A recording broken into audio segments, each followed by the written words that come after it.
एगो घोड़ी एगो घोड़ा सुन के कछाड़ से घोड़ा और बलिया छोर से एगो घोड़ी हम छोड़ा तनी मंच पर मजा देवे कम्बा होली मने लाज लेहा छोड़ के घोड़ी बुढ़ऊ के मुछिया रंग आ गई तब बुझिया की होली आ गई। जब अमवा के डढ़िया मुजरा गई तब बुझिया की होली आ गई। जब खेतवा में सरसों फुला गई तब बुझिया की होली आ गई। जब रंग में आ जाए जब बार करिया सब हुआ हो गए तब बुझल की होली आ गई। Hello hello hello hello hello hello hello hello धान हम कौन पुरहा hello hello hello hello cylinder बाकी तो रोग सब संभाल सासाराम पैसेंजर गांव में रुकत है तनी अटेंशन बना के एगो बात सुनल जाओ। सबको के स्वागत मामा बड़ भाई हमार का समस्त होटे बोलो भैरव जी महाराज की जय हो। आप दूसरे के लिए सोच रहे थे, आप नहीं हो गया। ये प्रोफेसर के बेटा भी रंग का बाना अरे कृष्णा चाचा के बेटा अभी घोर के डालता है। पार्वती चाची के बेटा ठीक रहे कि नहीं बार बार ही नाम लेता है एगो ईसा जी। ये क्या है? भावा के मतलब बेटी होला और नाते से ससुर लग जाए हमारा। सही बात। अरे तो होली में भावा भाव से पतो होता है उससे तो पढ़ा लिखल प्रोफेसर चले रहनी थोड़े। हां तोरे देखा गांधी जी के साथ थोड़े मंच पर उपस्थित राम दिनेश चाचा के भी स्वागत, मामा धनंजय सिंह जी के स्वागत, रानू भैया के स्वागत, तमाम राहुल सम्राट जी सब कोई के स्वागत अभिनंदन। समय नहीं के सभी उपस्थित बा पहल का गीत शुरू हो गई। कहां से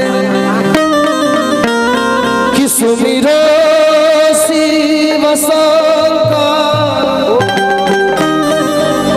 प्रथमायना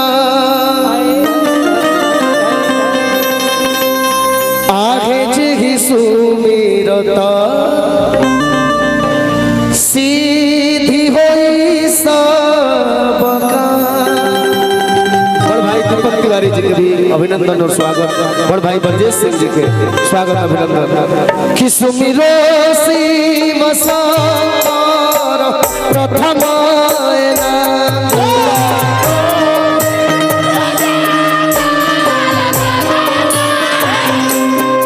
सुमिरो शिव शंकर प्रथमायना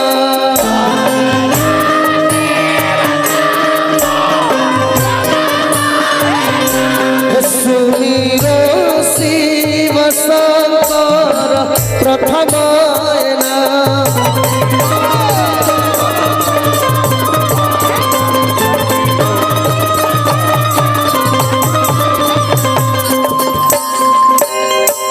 काशी में सुमेरी बाबा विश्वनाथ के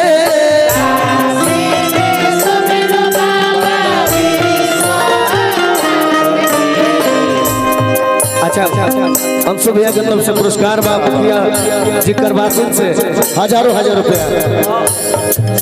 काशी में सुमेरी बाबा विश्वनाथ के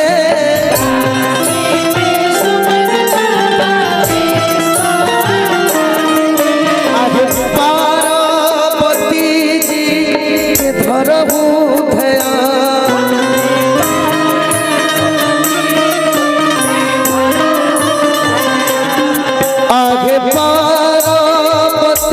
जी के धरहु ध्यान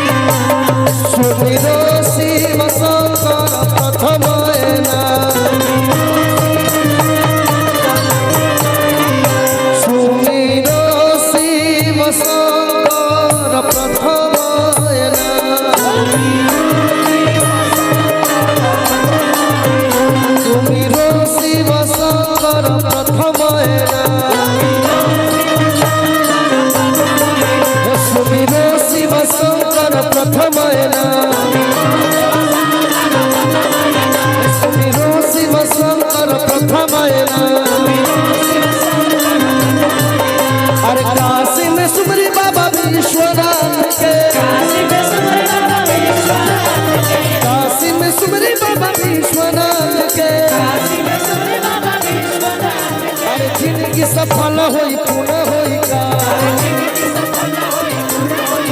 हर जिंदगी सफल होई पूर्ण होई का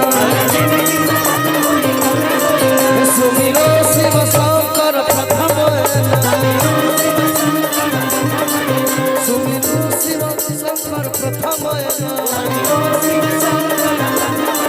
सुमिरो शिव शंकर प्रथम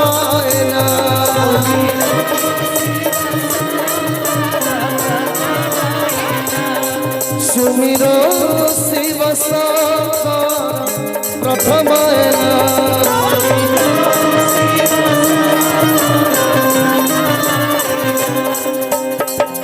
ब्रह्मपुर में सुमरी बाबा ब्रह्मेश्वर नाथ के